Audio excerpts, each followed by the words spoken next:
Hi, and welcome to the Lillian McMorris Show. I'm Lillian McMorris. It is my pleasure to be here and inform our community about what's going on within our community. There are so many programs and events that you don't know about. So make sure you watch our show every day, every week, and we want to thank Cox 96, not only for airing us, but also just thank you for being a great supporter within our community. Of course, we have some other sponsors, and I'll tell you along the way who they are. But in the meantime, I'd like to get to our first guest today, and her name is Rhayne Thomas. And Rhayne is giving opportunities, or rather the organization that she's affiliated with is giving opportunities to people who are now either going through cancer treatment, are cancer-free, and even the caretakers that are taking care of them. And it's called Send Me on Vacation. Welcome, Rhayne. Thank you, Lillian. Thank you so much for joining us. Welcome back, I should say. I know. Every time you call me, I'm all excited and thrilled. I know. I just want to get up and run. Because we're going to have fun.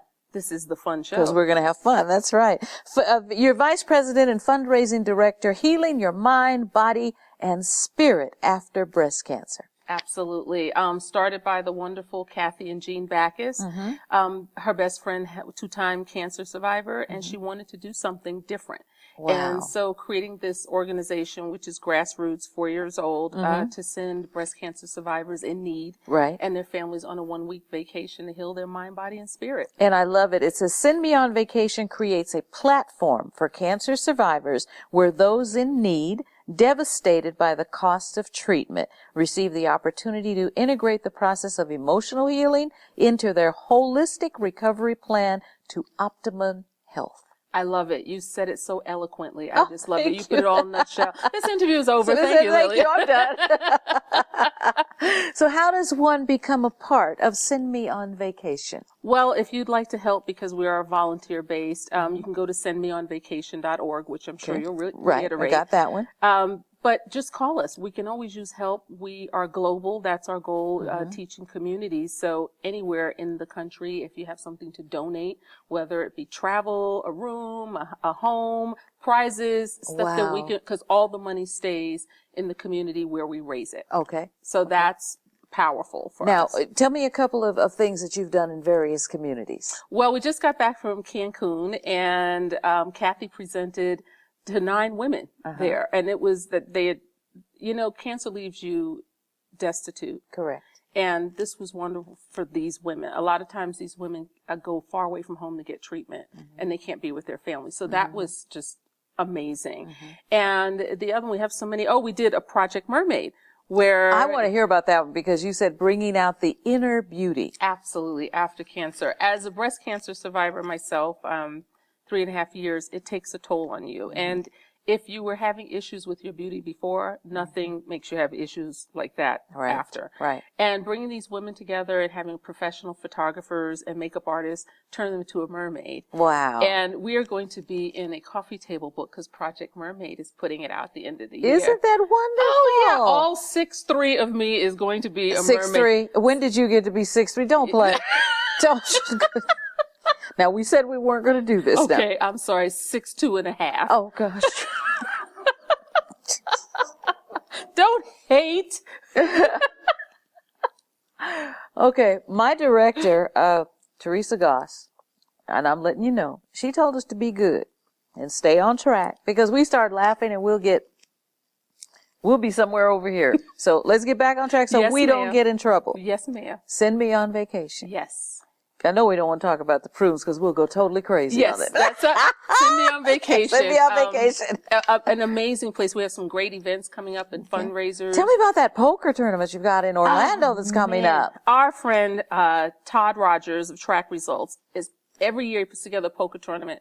He alternates Las Vegas, Orlando. Right. Last year you were here. We were here last year. And Todd is so gracious to put this together. And of course, I've been working on it and we've been shaking out some pockets to raise money. And he donates the majority of it right back to us. Oh, wonderful. So, and we pick people and then they get to go somewhere. Let's give a thank you shout out to Tony Shea. Absolutely. Last year with, the container park donating that and our boots. We had those pink boots. Yes. And, donating Empire Records, which turned the party out. Wow. I got to MC. You know how much fun that was. Yes, that was, I'm sure. Yeah, it was great. Too much fun. It was too much fun. Yes. We did 5 cities in 5 days, and we ended it here. And That thanks is to Tony Shea and incredible. Zappos and his team, they donated the entire container park. Now, let's tell our viewers how our cancer survivors can get to you on a list, perhaps, so they can go. You're a part of this. Well, what they can do is go to sendmeonvacation.org and look up the application, because you have to apply. Right.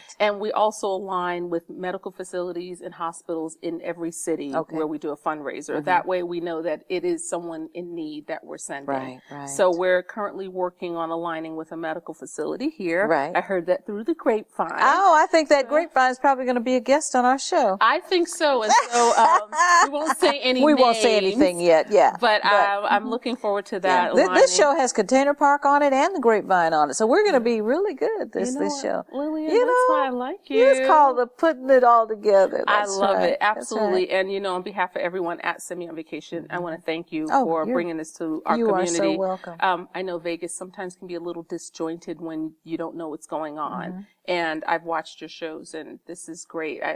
I can see this just taking off for us. Thank you very much. I'm happy to give out information on anyone's program and event as long as it's helping people within our community. And that's what this does, because not only are you helping our survivors, but you also have something for caretakers. Absolutely. We're getting ready to jumpstart our Caretakers Recharge, because caretaking is such a huge responsibility, and they still have to get up and smile, because if they're not smiling, it affects their the patient is not smiling. Exactly. So Kathy came up with that, and that was amazing. So send one caretaker away, I think it's 4 days, and they get to refresh and recharge and rejuvenate, and then come back and be able to have a fresh start with Take Care. That's so wonderful. I am very, very happy to have you, Rhayne. And we didn't say our salute, did it? Make it rain. Make it rain, make it rain, make it rain.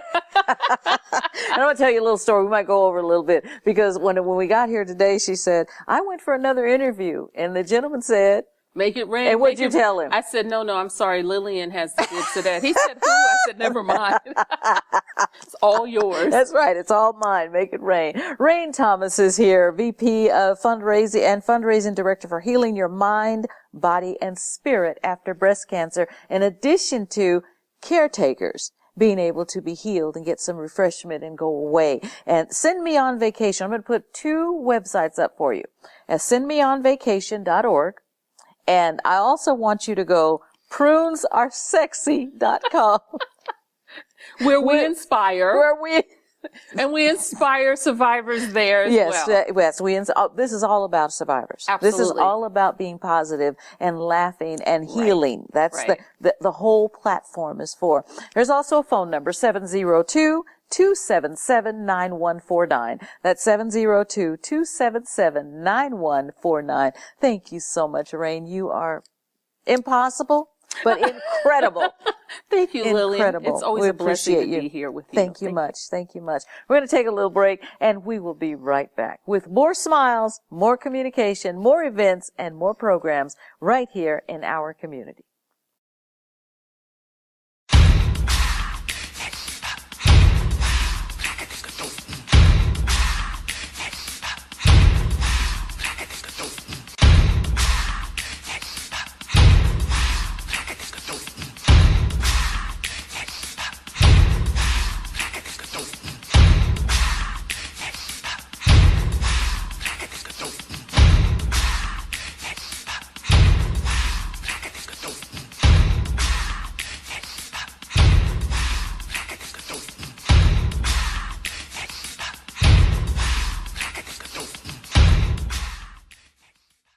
And welcome back. I am so happy to introduce this next person to you. He is not from Las Vegas, but he has come and made quite a difference in our downtown area. Please meet, this is Sergeant Christopher Curtis. And we're going to talk a little bit about the Downtown Project, how you managed to come here and move from being an active police officer to the grand person that you are to protect our downtown area. Thank you. I'm humbled by the introduction, and I appreciate you saying those kind things about me. It's interesting how I ended up coming to Downtown Project. I was on Metro. I'm a New Yorker. I'm Right. from New York City. You still got that little New York thing going on. A little bit in New York still. I went in the Marine Corps for 5 years, and I traveled all over the world. And for some reason in my life, God's touched me in like some really interesting ways. There was a guy that was when I was on embassy duty. For the primary time I was in the Marine Corps, I was on embassy duty, and I traveled all over. I was in Venezuela, and the CIA guy at the embassy really liked me, and he mentored me to become a police officer. Oh, wow. And told me, he said, go to Las Vegas. The economy is going to boom in the early 90s. And I came to Las Vegas and joined the police department in 1992. I was a hostage negotiator for 5 years. Just always there was somebody there to just reach out and touch me. And I'm humbled and I'm blessed. You're very blessed. I'm blessed. And same thing happened with Tony Shea. How I ended up, I was on the police department for about 20 years. Right. And a guy said, Tony Shea wants to meet you. Wow. I was like, why does he want to meet me? I'm a sergeant, police sergeant, community policing downtown.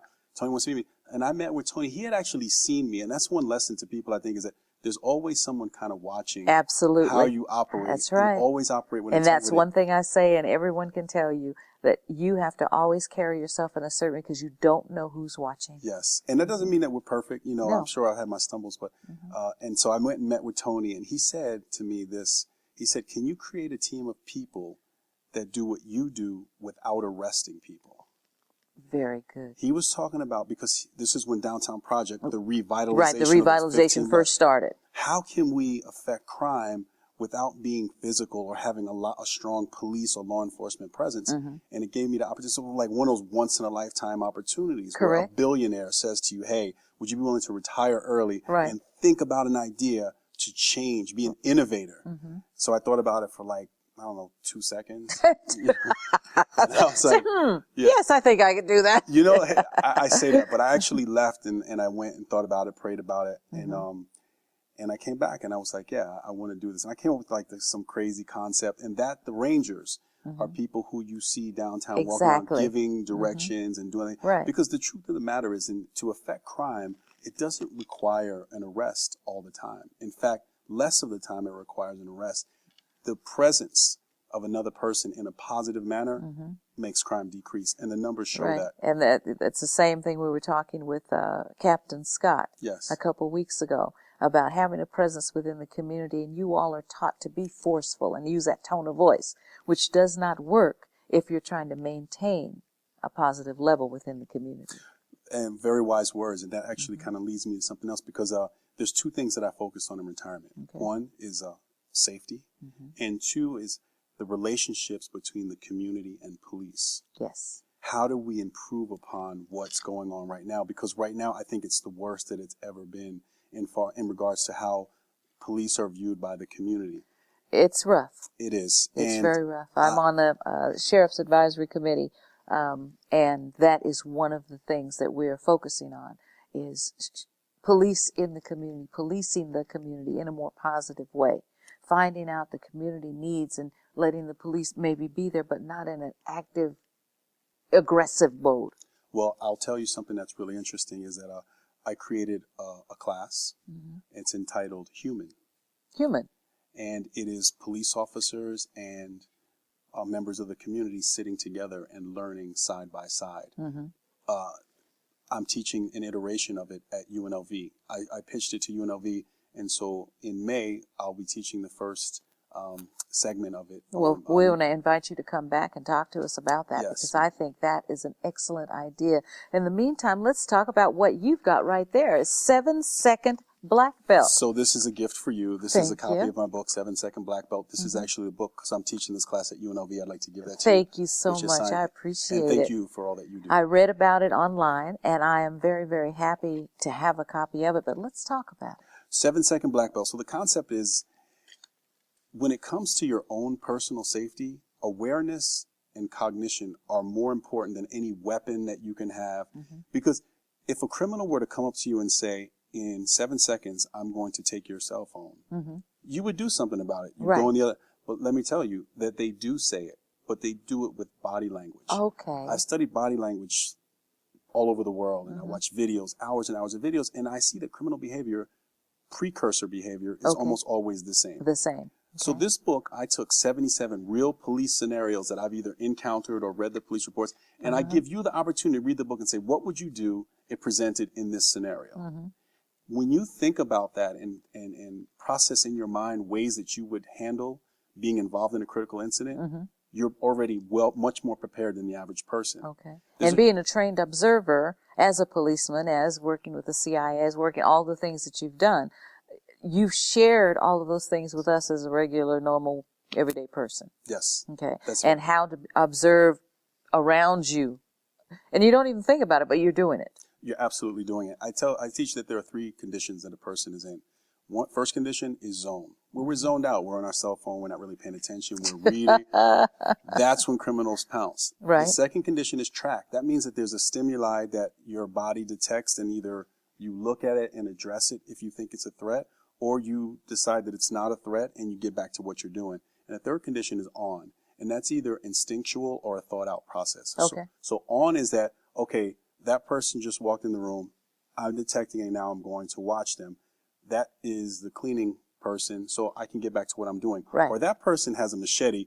I need to get out of the door. Yes. But what happens is so often we don't pay attention. Right. And I read Especially reports. today's society. Today's society, we're completely tied up in mobile Your devices. headphones in, puts in, and you plug in, and you're texting, and you're talking, and music. Yes. I mean, I love music, don't get me wrong.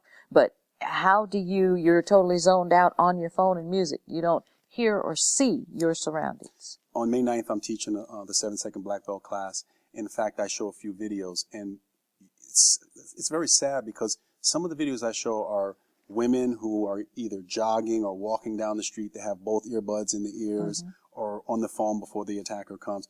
Just as simple as taking one earbud out, and if you detect a noise, looking and addressing it, because there are 3 B's that I teach as well. First B is that if there's something approaching you that you think could potentially be a threat, you create a buffer space. Second B is a barrier. Put a sign between you and that person to give you a little bit of lag time. And lastly is broadcast. Broadcast that I know that you're there and I'm not going to be a victim. Now, May 9th, where is that going to be? It's going to be at UNLV, the Paradise campus. And what time? It is on my website, Okay. which has all the information. We're going to give the website right now because these are some things that we all need to know. 7-second black belt will give you some insight on how you become more aware of your surroundings. Let's go to the website. Take a look at it. It's www.7sbb.com. 7-second black belt. So 7sbb.com. Or you can always give Sarge a call at 702-90-SARGE, S-A-R-G-E, which is actually 702-907-2743. It's right there on our screen, and you'll be able to find it on my website as well. So we want everybody to be aware, we didn't get to talk about the certified trained observer and all of the modules that he has. So we're going to ask the sergeant to come back, and we can get into some of those. Now, we will be teaching a class, and keep this in mind, at UNLV on May the 9th at the Paradise campus. So go on his website, again,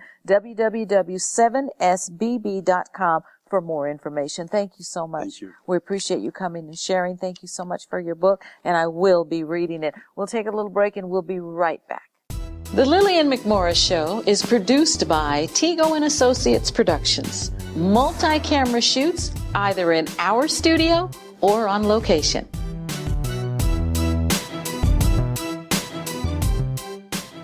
That's Tego and Associates Productions. Give us a call at 702-509-7728. And welcome back. We're going to, I love this next guest. And not only just for the person that he is, but how he has been giving back to our community.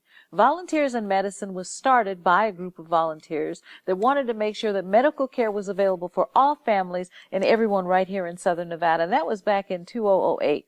And he came, we've talked, I've watched him build. Paradise Valley have got a wonderful facility, but now he's bringing it to the West Las Vegas area on Martin Luther King. Volunteers in Medicine, and please say thank you and meet Mr. Gard Jameson. Lillian, it's always a joy to be on your show. Thank you so much. I consider you a appreciate sister. I am. Your mother was much more beautiful than mine. Oh, Yeah. Your first location is so successful. Yes. I love the area that's in by Paradise Park. There's Yes. lots of apartments there, lots of people that need that extra love that you all give. Absolutely. And Absolutely. all your services are free. It's all free. It's a free clinic. It's the largest free and charitable clinic in Nevada. Last year we served 5,000. We were the medical home for those people. What a lot of people don't know, Lillian, is that even after the full implementation of Obamacare, there will be 300,000 in our state Right. who will still not have Not access have to. access to health And care. so we're creating affiliations and partnerships with Catholic Charities and Salvation Army. And Dignity Health is buying a bus and giving us a driver and bringing all those souls over from Catholic Charities so we Right. can take care of them. We want everybody to feel like they can go to bed at night knowing that their medical home is secure. And that is so, it's refreshing. It's refreshing because some people start things and they don't follow through. Yes. Or it gets to a point that you have to, because of economic reasons, not follow through. Absolutely. But you have worked so hard, not only with the Paradise location, but now you're 2 months ahead of building the facility on Martin Luther King. We're excited. It's 12,000 square feet, and we will not only have medicine there, we'll have mental health, we'll have dental, we'll have vision, and then we'll have medical. So last year we gave away $2 million in free medicine and $500,000 in free diagnostics. And we have over 40 affiliate partners who are helping us to make sure all these people are taken care of. Wow.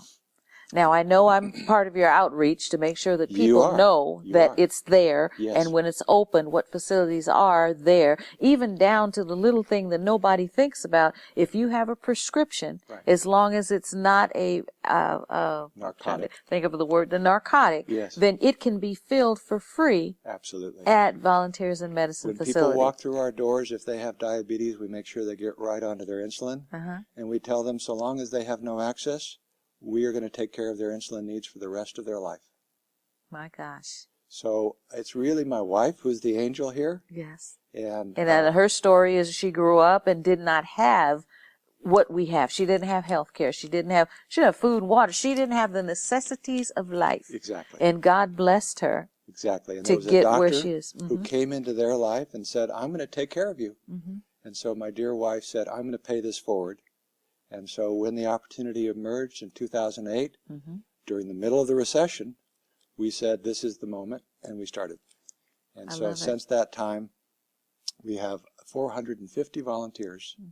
We have about 50 doctors. We have about 60 nurses, and we have all kinds of people. So there's an opportunity as we go to the West Side for people to step up and say, well, maybe I'm not a doctor. Well, that's my next thing. Let's Yeah. talk about what you need. You're building the facility. You have the doctors there, but you can use more. Yes. You have nurses there, but you can use more. Yes. We're going to get more volunteers because even going to a senior center and say, oh, come on for 4 hours. Yes. Come on for 2 hours. Exactly. And so tell me or tell us what you need from our community to keep the location that's going to be opening real soon Yes. on Martin Luther King. Well, we need volunteers. We need non-medical and medical. And we also are looking for students. So we have a lot of students from UNLV and CSN who are nursing students, who are getting ready to be doctors. So this is a lovely opportunity to come in. And we say if you can give an hour a month, Right. you're entitled to join our crew. Okay. And so in my own case, my wife looked at the resume and said, after reading this resume, I think you could be a greeter. So I'm a greeter. I greet people at the door. I tell them how sorry we are that they're not feeling well, but we're here to help But we're here to help you. And please go over here and they'll be able to help you. Exactly. Well, you're in and out so much with your travels, you couldn't really do anything but greet when you come back. Well, greeting's important. It is important. It really is. And, I'm you know, proud of my as we all know that, you know, when you go into a store, even now I notice that, you know, you go into Walmart, you feel so good when somebody greets you. Exactly. You know, back in the day, all the casinos had greeters. If you walked through the door, they were welcoming you and what can we help you with? And now I notice that a couple of them have gone back to that. Yes. It just makes you feel good. So yes, you're in a good position, We Gard. want them to be a medical home. A And medical- when you that's walk right. in, we want you to feel like you're Feel part at of the home. family. One thing I want to talk about, you want to help prevent acute hospitalization, reduce hospital costs, and decrease taxpayer budgets. In the fact of preventing acute hospitalization, now you basically treating that person and making sure they have their medication will keep them from going to the healthcare facility, another healthcare facility, or having to stay in the hospital, or having something that's wrong with them that they have no idea. Exactly. Well, if you take county hospital, UMC, you have so many people in the emergency room who have flus and colds and things that really shouldn't be in an emergency room. And so we have the opportunity to reach out to those institutions and to help them depopulate their emergency rooms so people who really have severe emergencies can actually get treated for severe emergencies. Exactly. When can we look for Volunteers in Medicine to open on Martin Luther King? Well, you're ahead of time, so come on. So we're excited. So we're putting in a community garden. We're putting a few last touches. And mid-August, we're going to have the soft opening. Okay. And then we will have the grand opening in October. But we'll be up and running in mid-August, so people can start calling us and setting up their appointments. And again, it's everybody who has no access to medical care. Right. Our mission statement is, may we have healing hands. Right. And reach out and touch the underserved with love. And in the process, we heal ourselves. So many of our doctors come in and they themselves find what their original vision was to help others. Now, you've got the word out to our, like, pharmaceuticals, our Toro, places like that, where the interns can come and do their hours, do their externship. Exactly. In your facility. And now we're reaching out to UNLV, so the psychology students will come over. As you know, mental health is a huge issue in our state. Issue, yes. And so we need people to be there. And I figure I'm part of the mental health corps. Greeters are good mental health people, right? It's so good. Is to put a smile on people's face. That's right. We were just talking about that earlier with Rhayne. It's so important to laugh. It's so important to smile. And it's so important to give people hope. And speaking of Rhayne, we are that facility that's going to take care of those individuals. I was trying to get him to come out and say that, because I couldn't say that. We are going to be the affiliate. And there we you have go. cancer survivors who come through our clinic. And this is just a fabulous program that she's Thank doing. you. See, I went full circle. You got this? You got this. Gard Jameson, Volunteers in Medicine. We're so happy to be here to tell everybody what's going on in our community. Go to the website, www.vmsn.org. That's Volunteers in Medicine right here in Southern Nevada. And the phone number is 702-967-0530. That's 702-967-0530. And we want to make sure that we're going to be opening mid-August. We're going to get the word out as to what is in the facility and helping people right here in Southern Nevada. We want to thank you for watching the Lillian McMorris Show right here on Cox 96. We'd like to thank Paragon. We'd like to thank the Sands, 105.7, and all the people within our community that make it possible. And a huge thank you to Tego and Associates, because she makes us all look good. So we thank you so much for watching. I'm Lillian McMorris, and we'll talk to you next time.